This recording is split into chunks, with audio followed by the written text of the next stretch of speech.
ಉತ್ತರ ಕರ್ನಾಟಕದಲ್ಲಿ ಇವತ್ತು ಬಂದ್ ಬಿರುಗಾಳಿ ಜೋರಾಗಿ ಬೀಸಿದೆ. ಕೇಂದ್ರ ಗೃಹ ಸಚಿವ ಅಮಿತ್ ಶಾ ರಾಜೀನಾಮೆಗೆ ಒತ್ತಾಯಿಸಿ 3 ಜಿಲ್ಲೆಗಳನ್ನು ಸಂಪೂರ್ಣ ಬಂದ್ ಮಾಡಿದರು.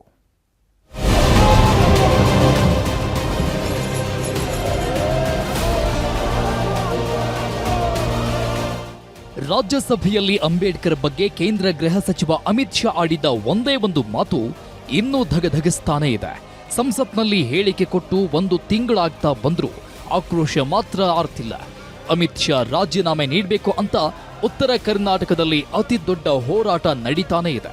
ಹುಬ್ಬಳ್ಳಿ, ಧಾರವಾಡ, ವಿಜಯನಗರ ಹಾಗೂ ಬೀದರ್ ಜಿಲ್ಲೆಯಲ್ಲಿಂದು ಭಾರೀ ಪ್ರಮಾಣದ ಬಂದ್ ನಡೀತು.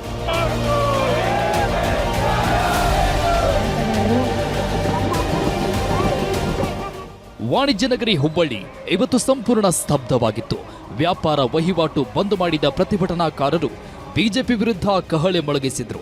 ಕಾಂಗ್ರೆಸ್ ಜೊತೆ ಹಿಂದೂ ಸಂಘಟನೆಗಳೆಲ್ಲ ಕೈ ಜೋಡಿಸಿದ್ರಿಂದ ಬಂದ್ ಬಿಸಿ ಜೋರಾಗಿಯೇ ಇತ್ತು. ಹೀಗಾಗಿ ಶಾಲಾ ಕಾಲೇಜುಗಳಿಗೆ ರಜೆ ನೀಡಲಾಗಿತ್ತು. ಅಮಿತ್ ಶಾ ಪ್ರತಿಕೃತಿ ದಹಿಸಿದ ಹೋರಾಟಗಾರರು ಬಿಜೆಪಿ ವಿರುದ್ಧ ಬೆಂಕಿ ಉಗುಳಿದ್ದಾರೆ.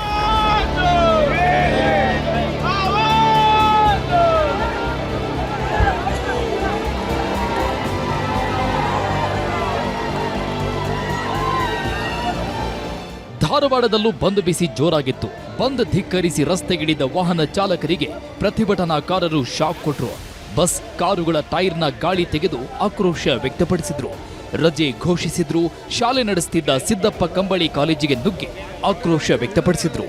ಇನ್ನು ಬೀದಿ ಬದಿ ಇಡ್ಲಿ ಮಾರುತ್ತಿದ್ದ ವ್ಯಕ್ತಿಗೆ ಮನಬಂದಂತೆ ಥಳಿಸಿ ಅಟ್ಟಹಾಸ ಮೆರೆದಿದ್ದಾರೆ.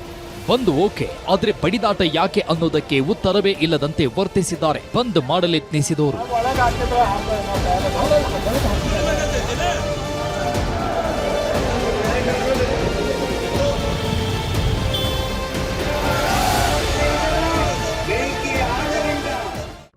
ಬಹುಶಃ ಅಂಬೇಡ್ಕರ್ ಅಂತಂದರೆ ನಮಗೆ ಪ್ರಾಣ, ಅಂಬೇಡ್ಕರ್ ಅಂದರೆ ನಮಗೆ ಉಸಿರು.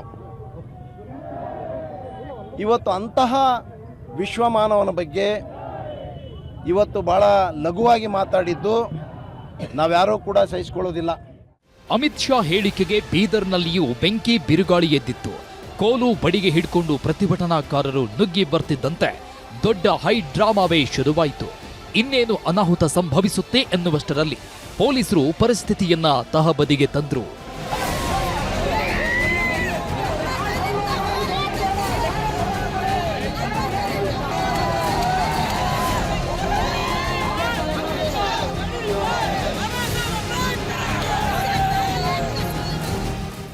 ವಿಜಯನಗರ ಜಿಲ್ಲೆಯಲ್ಲೂ ಅಮಿತ್ ಶಾ ಹೇಳಿಕೆಗೆ ಖಂಡನೆ ವ್ಯಕ್ತವಾಗಿದೆ. ದಲಿತ ಪರ ಸಂಘಟನೆಗಳು ಅಮಿತ್ ಶಾ ವಿರುದ್ಧ ಬೀದಿಗಿಳಿದು ಆಕ್ರೋಶ ವ್ಯಕ್ತಪಡಿಸಿವೆ. ಹೊಸಪೇಟೆ, ಕೂಡ್ಲಿಗಿ, ಕೊಟ್ಟೂರು, ಹರಪನಹಳ್ಳಿ ಸೇರಿದಂತೆ ಬಹುತೇಕ ಕಡೆಗಳಲ್ಲಿ ಶಾಂತಿಯುತ ಬಂದ್ ಯಶಸ್ವಿಯಾಗಿದೆ.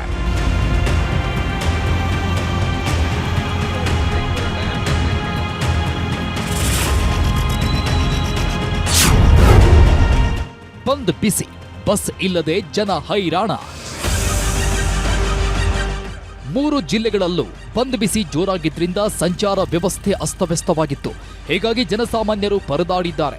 ಹುಬ್ಬಳ್ಳಿಯಲ್ಲಿ ಆಸ್ಪತ್ರೆಗೆ ಹೋಗೋದಕ್ಕಾಗದೆ ಪರದಾಡ್ತಿದ್ದ ಮಹಿಳೆಯರನ್ನ ಪೊಲೀಸರೇ 112 ವಾಹನದಲ್ಲಿ ಕರೆದೊಯ್ದು ಆಸ್ಪತ್ರೆಗೆ ಬಿಟ್ಟಿದ್ದಾರೆ.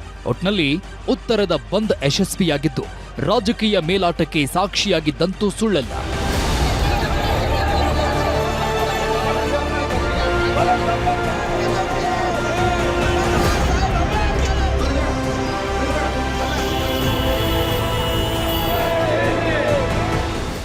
Bureau report, news 18.